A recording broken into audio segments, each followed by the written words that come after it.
காதல் என்றால் என்ன? காதல் என்றால் என்ன என்பது புரியாமல் செய்வதுதான் காதலில் அழகு.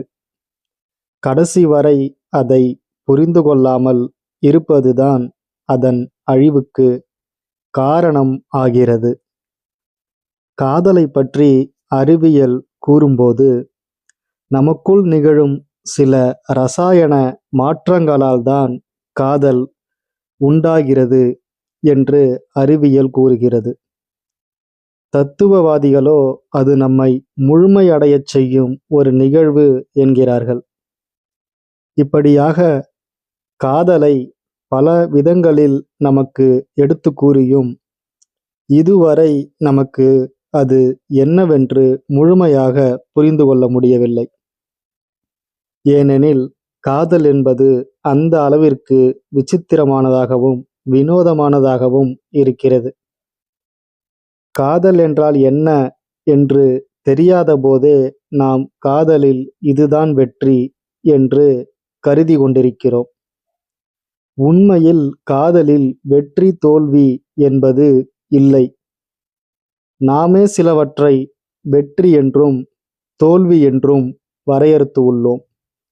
உதாரணமாக, ஒரு ஓட்டப்பந்தயத்தின் ஆரம்பத்தில் இதுதான் தொடக்க கோடு என்று ஒரு கோடு இருக்கும். அதன் முடிவில் இதுதான் அதன் எல்லை என்ற ஒரு கோடும் இருக்கும்.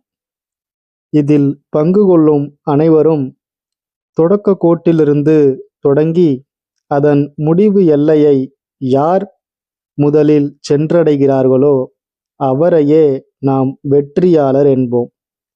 ஆனால் காதலில் அப்படி ஒரு தொடக்கம் என்பது கிடையாது. இந்த நேரத்தில், இந்த வயதில், இந்த சூழ்நிலையில்தான் காதல் தொடங்கும் என்ற ஒரு ஆரம்பம் காதலுக்கு கிடையாது. மற்றும் இதுதான் காதலின் எல்லை என்ற வரையறையும் இல்லாததுதான் காதல். இப்படி முழுமை பெறாத காதலே நம்மை முழுமையடையச் செய்யும் தொடக்க புள்ளியாக இருக்கிறது.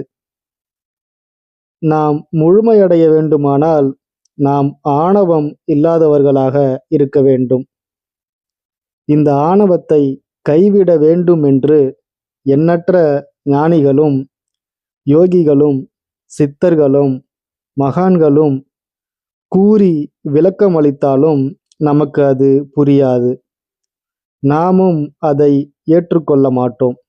ஆனால் காதலில் இது இயல்பு